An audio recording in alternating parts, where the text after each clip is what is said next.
Okay, Parsha in a nutshell, Pנחas is the name of the Parsha. The name of the Parsha, Pנחas, refers to Pנחas, who zealously avenged God's name, and is found in Numbers 25. So it's interesting, at the beginning of this Parsha is really directly connected to the end of the previous Parsha. In the previous Parsha, Jewish people, after the most of the Parsha was about blessings that were transformed from negativity from curses to blessings. Bilam wanted to curse the Jews. He ended up blessing the Jews, and that's what most of the Parsha is about. After, at the end of the Parsha, you hear about an episode where the Jewish people are camped at the Jordan River, and they start following straying after the daughters of Moab, and they serve the gods of Moab. And then there was a leader of the tribe of Shimon who then takes a Midianite woman and has sort of relations with her in front of the entire camp. Moses comes, and this is in the process of, there's a plague, 24,000 people die in the plague as a result of the sin. Pנחas, son of Elazar, son of Aaron, the priest, kills both the man and the woman, and the plague stops. Now, could you imagine that this is a terrible act of violence, the death, killing a leader of the Jewish people? And it wasn't sure how people would react to this. And is this a good act or a bad act? Is violence the answer? Is killing someone the answer, even if they're doing something immoral? So it wasn't such a simple situation. And therefore, surprisingly, in this week's Parsha, God tells Moshe that Pנחas, because of his act of zealotry, kina, which is in modern Hebrew, it's translated as jealousy, but really it's zealotry. Kina means you defend something that's very important to you, and you do sometimes in a dramatic or drastic way. Because of that, he would get the blessing of what? The blessing of peace. Counterintuitive, because this doesn't seem like a peaceful act, but he gets the blessing of peace, and the blessing of peace is represented in the kahuna. He now becomes a priest. So let's talk about this in a minute. We'll talk about it, but that's just to give us some background for the nutshell. So here we go. Aaron's grandson Pנחas is rewarded for his act of zealotry in killing the Simonite priest, Zimri, in other words, the leader of the tribe of Shimon, and the Midianite princess, who was his paramour. God grants him a covenant of peace and the priesthood. Okay, so that's the first episode in the Parsha, really a continuation to last week's Parsha. A census of the people counts 601,730 men between the ages of 20 and 60. Moses is instructed on how the land is to be divided by lottery among the tribes and families of Israel.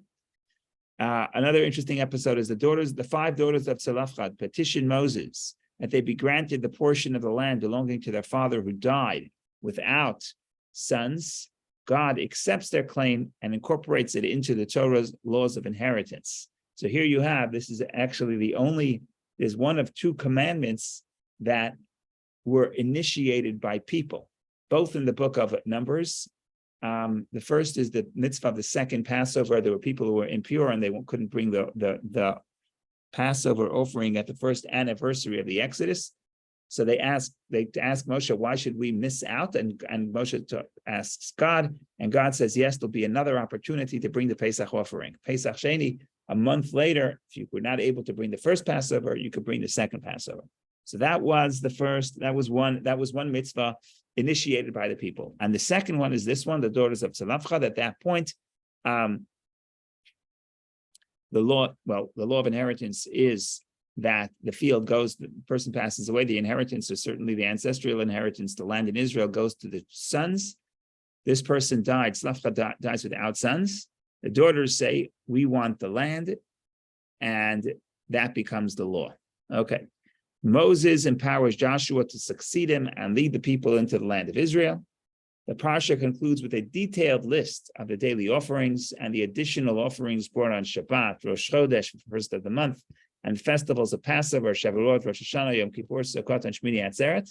So, in other words, all the readings of the additional offerings that we offer on the holidays are mentioned in this week's Parsha, and therefore, every holiday, we take out 2 Torah scrolls. In the first Torah scroll, we talk about something related to the day of the holiday.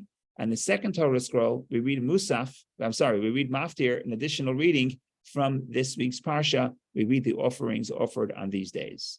So that's the Parsha in a nutshell. Very interesting thing that we know that the Parsha is divided into 7 readings.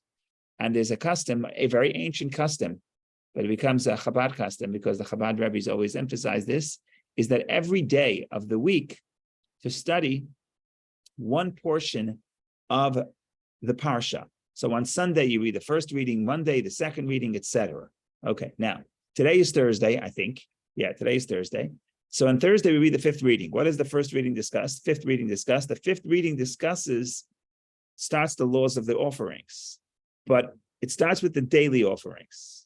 Now, why is that interesting?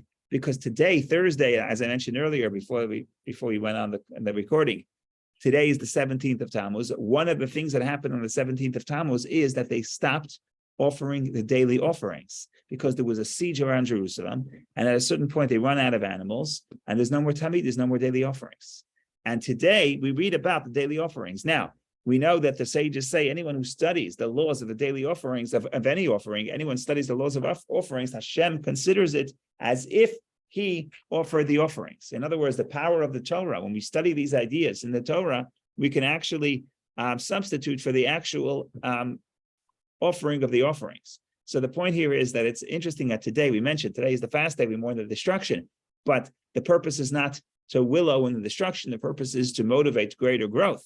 So on the day when we stopped offering, when the tamid, the daily offering stopped to be offered, we study, that's the portion of the day, the fifth reading of this parsha, and that's where we talk about the offerings. So may this study bring us one step closer to not only the studying about the offering, but actually the building of a temple and reinstating all the laws of the Torah as in the former days. So that's a little bit of introduction, parsha in a nutshell.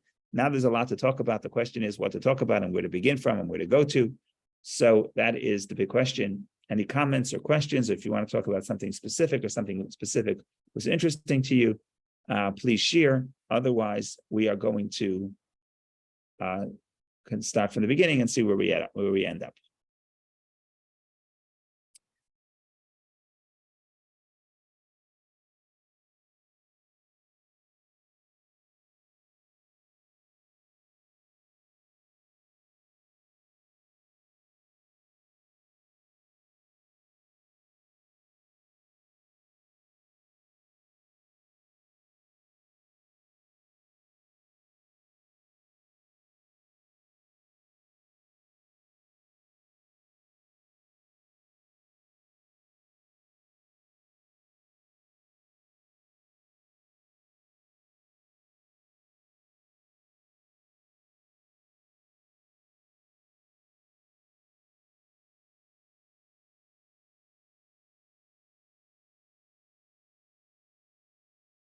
Okay, to really understand what's happening here, we have to step back and we have to go to last week's parsha and read a few verses about the story and the episode that happened, and to understand why this gentleman, Pנחs, is the one who takes action.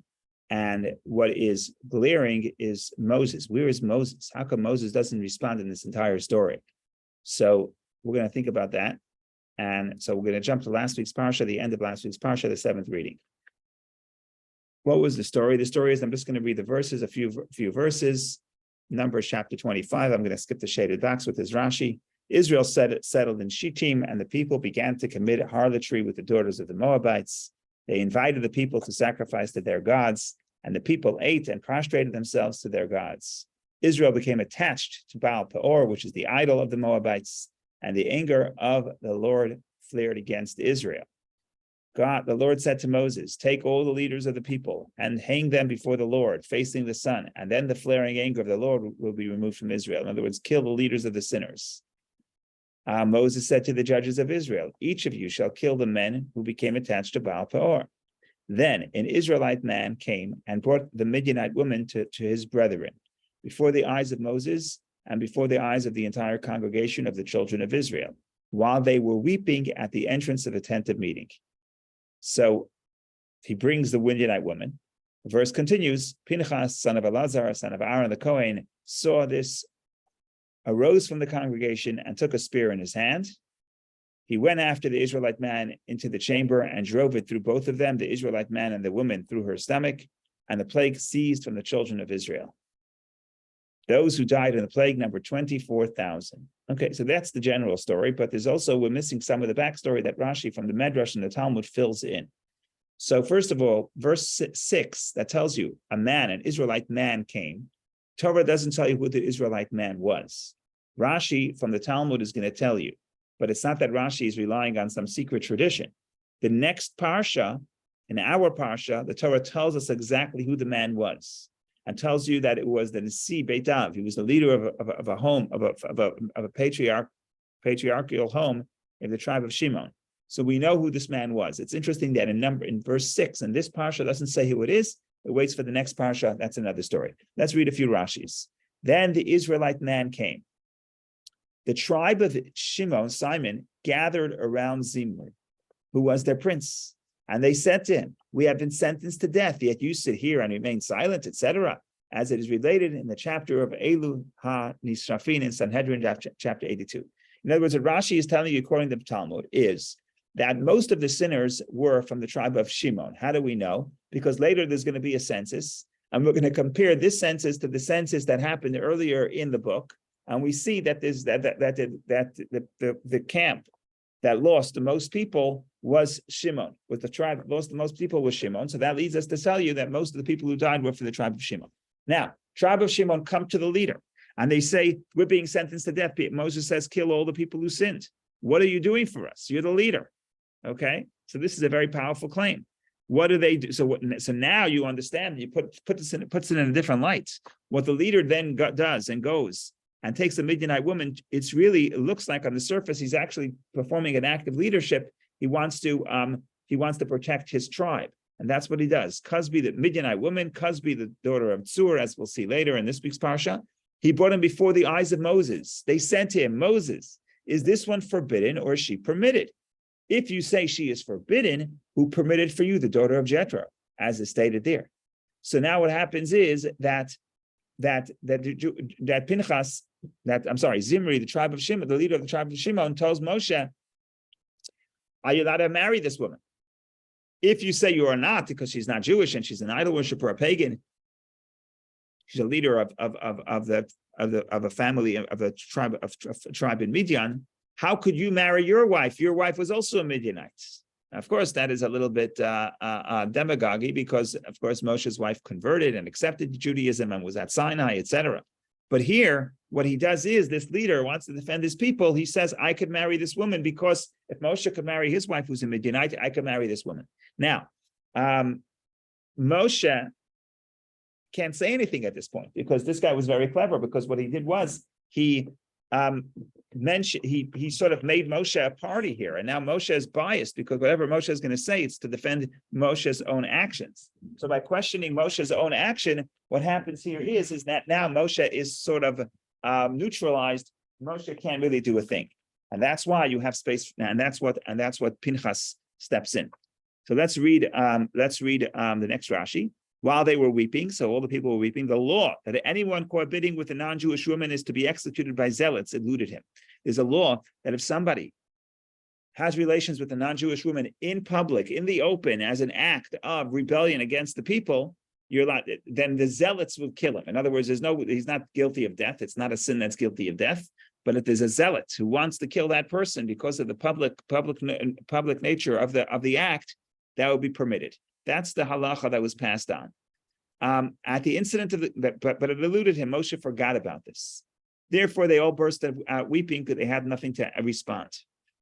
At the incident, now the Medrash continues. At the incident of the golden calf, Moses successfully confronted 600,000. As it says, he poured it until it was powder. In other words, we're saying here, what happened? Earlier in the story, 40 years earlier, Moshe stood up against all the sinners of the golden calf, and Moshe had no problem. Here, Moshe is sort of paralyzed. How could that be? Yet here he appeared to be so helpless. However, this happened so that Phinehas should come and take what is due to him, so Phinehas should get the reward. Okay, so there's a lot of interesting things here. There's a lot of interesting things to point out. This is just a little bit of the background of the story. There's so many interesting things to point out. I'm not even sure where to begin.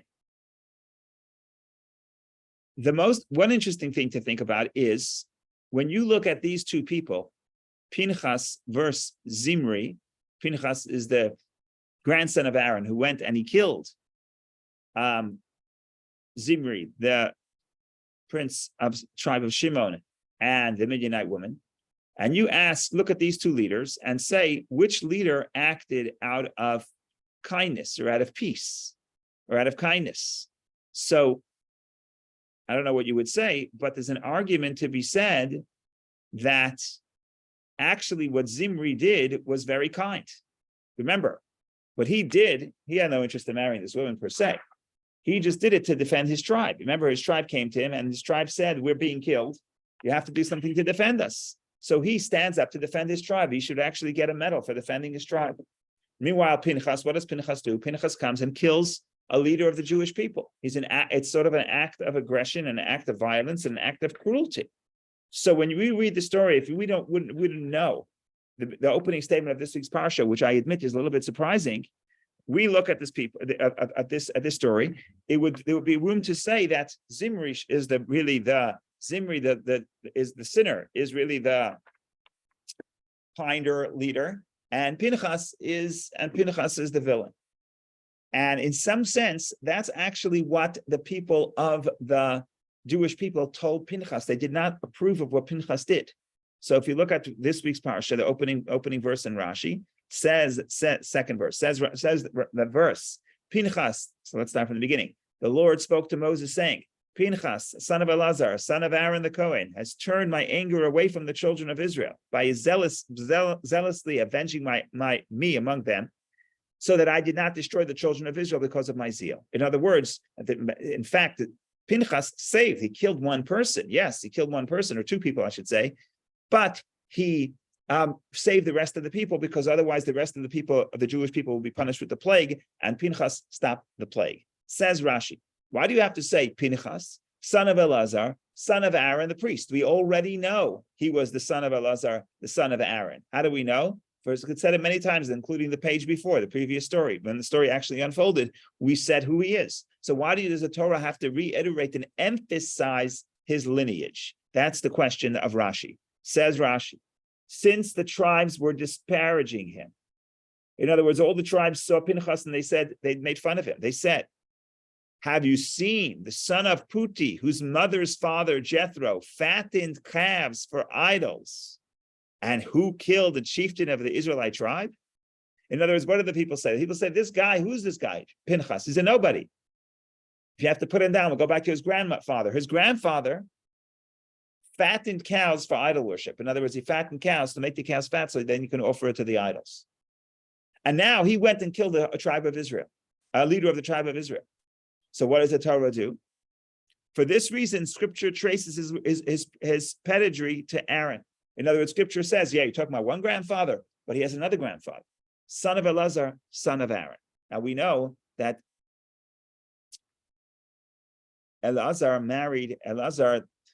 Phinehas's father was Moses' brother-in-law. In other words, his grandfather was Jethro. Jethro was Moses' father-in-law, a Midianite priest, converted to Judaism and joined the Jewish people and was there when they were in the desert. Eventually went back to his home. But the point here is, when here they're not looking at that history, instead of they're disparaging him about the fact when he was an idol worshiper. Okay, so that's the story. I'm looking for to just make fun of him. But there's a deeper dimension. Just give me a second. Excuse me a second. I'm just going to plug in here. There's a deeper dimension, the way that Rebbe said this, the way that Rebbe taught this. I said this in the past, but it's a beautiful idea, beautiful subtlety. When the Jewish people disparaged Pנחas, they weren't saying your grandfather is an idol worshiper. They could have said that. They said your grandfather fattened idols for idol worship, fattened calves for idol worship.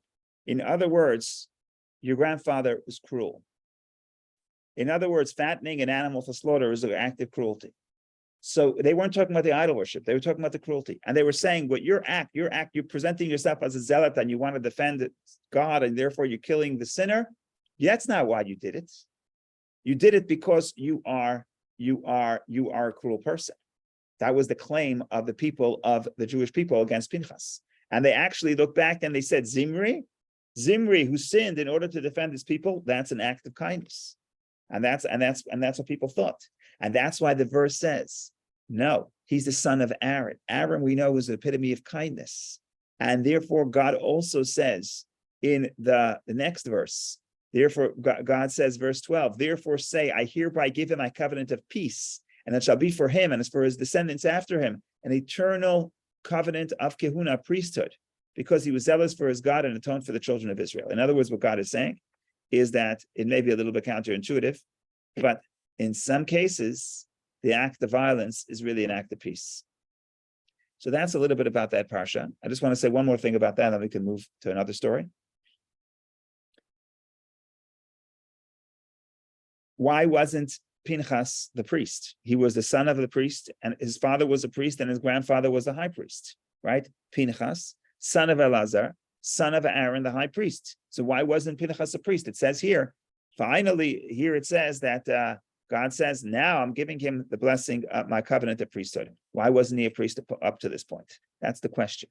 The answer is because when God selected Aaron and his 4 sons to be priests, it was Aaron and his 4 sons and the children of the 4 sons who will be born after they became priests. In other words, the future children. Phinehas was already born. So now Phinehas was not a priest. So it's funny, Phinehas was the only member of his family who was not a priest. His father was a priest, his grandfather was a priest, his siblings were priests, his cousins were priests, everybody was priests except for him. Now, if you're Phinehas, you probably want to be a priest. Now, we know for a priest that kills somebody, they cannot be a priest. In other words, they lose their priesthood. They can't serve in the temple. So he was doing actually something very counter to his own best interests, but that's another story. That shows that he did it for the right reason. It was against his best interest. But another case, another story, so that deals with the technicality. Everybody in his family were priests except for him. And only after the act of zealotry, after the act that he killed Zimri and the Midianite woman, does he become a priest. So now we dealt with technicality, but what's really happening here? What does it mean? Why does this turn out this way? That all of Aaron's children are priests, descendants are priests, except for Zimri, and then except for Phinehas, and then Phinehas is chosen to be a priest with an act of aggression or violence. So there's one theory that I like. I don't remember who said it. Let me see if I can see who said it. So there's one theory that I like it. It goes like this. Aaron was the priest. Why was he chosen to be the priest? Because Aaron was a man of love. The verse, the Mishnah on the ethics of the father says, be like the students of Aaron, be a lover of peace, be a pursuer of peace, etc. Aaron was a very peaceful person. But if you look back at Aaron's career, not always did this attribute of peace serve him well. There was one very important story where Aaron, being peaceful, may have been a big problem. What was that story, if anybody remembers? So that was the story of the golden calf. When the people built the golden calf, when the people wanted a golden calf, because Moses came, it was delayed by their estimation, by their counting. Moses was delayed, so they want a golden calf. So what do? They come to Moshe, they come to Aaron, and they say, we want a golden calf. What does Moshe say? Moshe's not here. What does Aaron say? Aaron says, okay, I'll help you. I'll do it. And we know the story that he basically slows it down, takes him all day to build the calf, takes him all day to build the altar. And he says, okay, we're going to serve this thing tomorrow because it's too late. And he postpones it one day, but in the morning they wake up early and they sin. And Moshe returns and he sees the golden calf. And in some sense, Aaron bears some of the blame because Aaron didn't stand up to them. Why didn't Aaron stand up to them? Because that's not what he would do. He was a man of peace. So if you think about this, it's possible that Aaron collectively, peace is generally good. But in some cases, peace is not good. Some cases you need strength. So that concept is reflected in the fact that Aaron's children are all priests, except for one. In other words, there's something missing here. Being peaceful is not always the epitome of peace. Sometimes being peaceful creates more problems. And then what happens here? What happens here is Phinehas, the one who corrects his grandfather's mistake, and in the face of sin, stands up to the sinner in what on the surface does not seem peaceful, is actually now he's granted the priesthood because now he corrects Aaron's deficiency. In other words, Aaron is always peaceful, and that's a problem. And that's why Aaron's whole family cannot be priests, because there's something missing in that attitude of always being peaceful. But then when Phinehas corrects that, then Phinehas becomes the priest, and it turns out that the act of violence is actually an act of peace, because that's the way it works. Sometimes the Talmud says, if you have compassion for the cruel, you end up having cruelty for the compassionate. In other words, it's not always the right thing to be compassionate to the cruel. Sometimes you have to stop the cruelty. So that's a little bit about the first parsha. If anyone has any comments or questions, please share. Otherwise, we will continue to other parts of the parsha.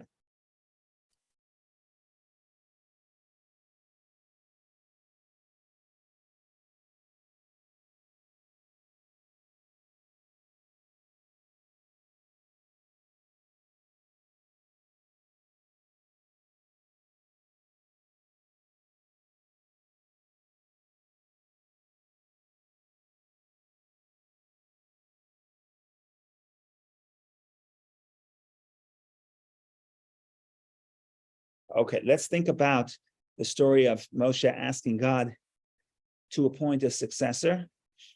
It's interesting that in this week's parsha, it starts sort of in a time where Phinehas operates sort of without Moshe. In other words, Moshe is gone. Moshe is not in the position of leadership already.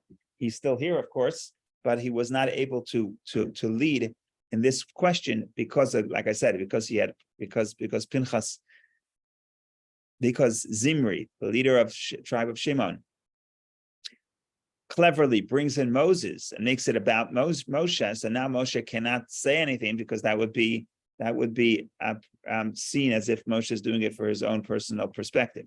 So we don't have, Moshe is not acting in the parsha. And now God tells Moshe that just like his brother passed away in this week's parsha, he too should climb the mountain and see the land of Israel, because he was not going to be able to enter the land of Israel. And then, surprisingly, God himself does not tell Moshe to appoint a successor. Moshe is the one who asks that God appoints a successor. We'll read those verses and we'll take a careful examination. Okay, we'll take a careful examination at those verses. So let's look at chapter 27, verse 12. The Lord said to Moses, go up to the Mount Avarim. Literally, Mount Avarim is a mountain, literally means the mount to cross over, me'aver, or on the other side. It could have multiple meanings. So it's on the other side of the Jordan, but it's also the one that lets you see across the Jordan. Okay, so climb that mountain and see and look at the land that I have given to the children of Israel. And when you see it, you too will be gathered to your people, just as Aaron, your brother, was gathered, because you disobeyed my command in the desert of Sin, when the congregation quarreled, when you were to sanctify me through the water before their eyes. These were the waters of dispute at Kadesh in the desert of Sin.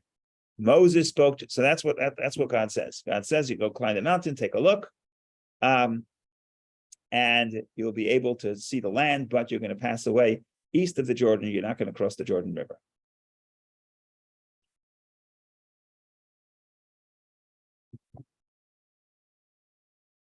What does Moshe say? Moses spoke to the Lord, saying, let the Lord, the God of the spirits of all flesh, appoint a man over the congregation, who will go forth before them and come before them, who will lead them out and bring them in, so that the congregation of the Lord will not be like sheep without a shepherd. Right? 17 makes sense. 17, God says, Moshe tells God, you have to appoint somebody to lead the people, so the people will have a leader. Now, if you think about it, if you ask Moshe to write a job description of what it means to lead the people, the job description is in verse 17, right? It's exactly what happens. God could have just said, Moshe could have just said in verse 16, that the Lord, the God of spirits of all flesh, appoint a man over the congregation, appoint a leader. But in 17, Moshe tells you the job description. If you want the job, you have to fit this description. What's the description? Go forth before them, come before them, lead them out, bring them in.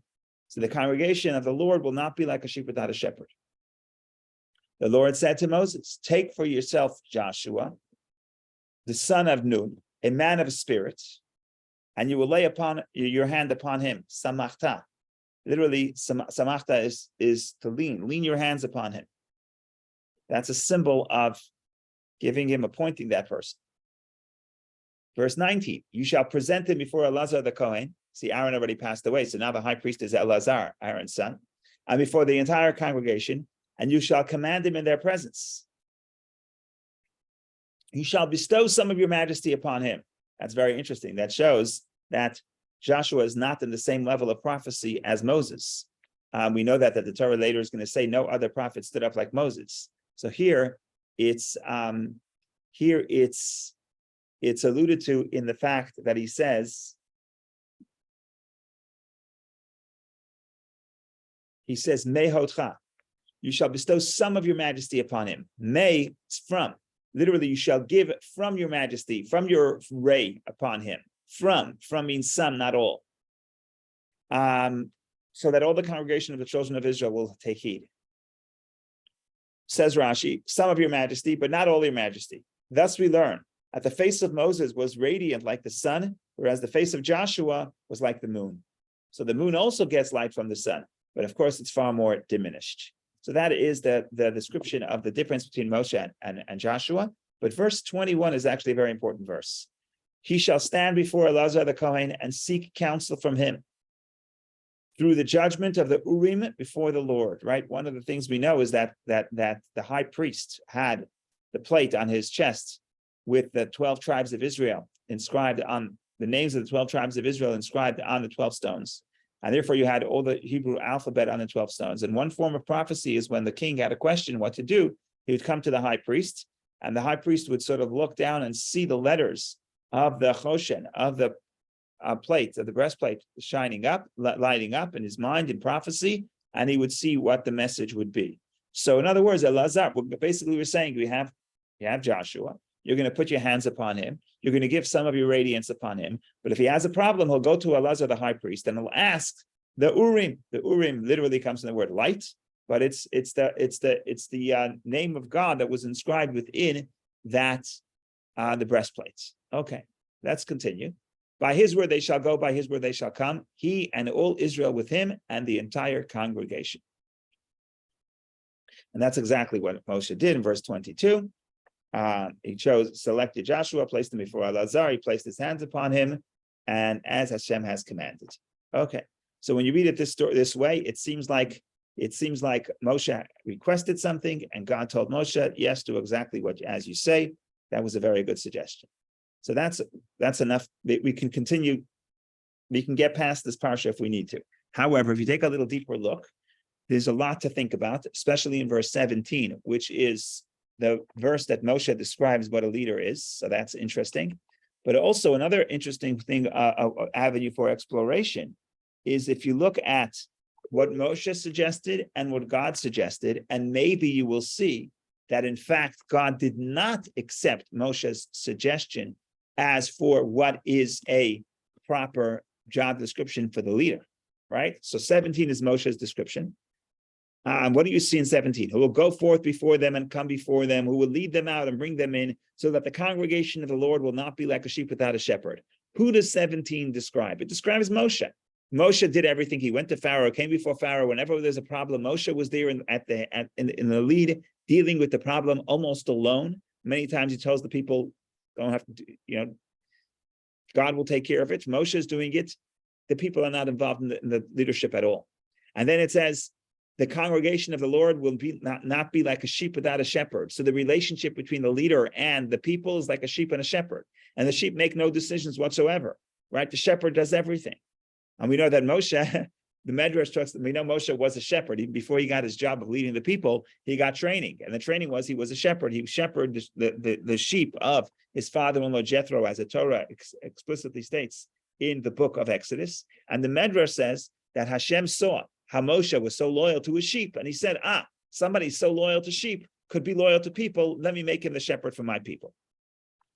So that is what we see here, Moshe's idea of what a leader is. What does Hashem actually tell him? Take Joshua. And some of the things that Moshe says, God agrees with. So for example, it says, Al Piv Yeitzu, very similar expression. By his word they shall go out, and by his word they shall come in. And by his word they shall come. But if you see the end of verse 21, you will see a completely different description of Moshe's as the people, the leader, relationship with the people is like a sheep and a shepherd. Here it says, he and all the Israel with him and the entire congregation. Meaning Joshua, the leader, will go with all Israel and the entire congregation. This, many people think, is a completely different type of leadership. It's not the leader does everything and the people are just the sheep that follow. But here the leadership is a model where the people also have to be involved. And the people have to have more of a say. And indeed, that was the model of leadership of Joshua. Joshua was not like Moses, who did everything. Joshua was a leader of the tribes, but the people also took initiative, as you will read in the book of Joshua. You know, different tribes did different things, not always in direct consultation with him. So the model of leadership shifts. And if you want to think about it, that's probably alluded to in the metaphor that the Talmud said that we read in Rashi, where it says Moshe is like the sun and Joshua is like the moon. So seemingly all that is telling you is that the moon has a diminished light than the sun, lesser light. So Joshua has less light than the sun. Rashi says less light means his skin didn't radiate as much as Moshe's, but it probably also means spiritually he didn't experience that same level of prophecy. Okay, so when we think of that metaphor, sun and moon, the moon means it's got less light than the sun. Okay, but there's another dimension of the moon and sun, and the issue is that when the sun shines like it does, like it's shining right now, you don't see anything else. The sun's light is overwhelming. However, when the moon shines, because the moon is diminished, because Joshua is less of a leader, he's not so removed from the people. He's not so much greater than the people. He's not like a shepherd to the sheep, which have no comparison. He's with them. So he's like the moon. What happens when the moon shines? When the moon shines, you could see the stars. In other words, every other person also could shine a little bit because they're not sort of overwhelmed by the light of the sun. So in other words, the model of Joshua's leadership is much not top down like Moses, but it's much more being with the people and helping the people move forward. And you look at this and you could say this is very sad. In fact, the Talmud says that where Rashi says this, that the people would say that Moshe was like the sun and Joshua was like the moon. The Talmud says that the elder people who knew Moshe, they would cry. And they would say, Moshe was like the sun and Joshua was like the moon. In other words, for them, this was a terrible descent. We had a leader like Moses, who was a tremendous, unbelievable prophet, the greatest prophet who ever existed. And now we have Joshua as a nice guy. He's a leader. He's got light. He's Moshe's student, but he's like this moon in comparison to the sun. So when you read the story, it's literally, you could say, well, that it's sad. It represents a diminishment. But on the other hand, if you look at Moshe's career, so he was certainly the servant of God and performed all the miracles and brought us the Torah, but was he successful in influencing the people? And the answer is only to a limited degree. The people keep complaining, they keep sinning, and they keep stumbling. And in fact, they don't make it into Israel because of their lack of faith in Hashem. So now you could say, are you blaming the leader? No, but it's possible that these two ideas are connected. When you have a very charismatic leader who's doing everything, the people themselves don't have to lead. The people themselves don't have to transform. The people themselves don't have to work on cultivating their relationship with God because we have someone as great as Moses. But when we don't have someone as great as Moses, we have a leader, but the leader, Joshua says, God says he will be with you. He's not going to do the work for you. He's going to be with you. Then everybody else also has to shine. And in that way, the leader is not as great, but the transformation is more internalized. So that is a little bit about that. Of course, there's a lot more to say, but I think we'll stop a little early, a few minutes early, because running out of energy because of the fast day. But I think we'll stop here. Hopefully, we'll see each other in good health, and only good news. Comments, questions, of course, welcome.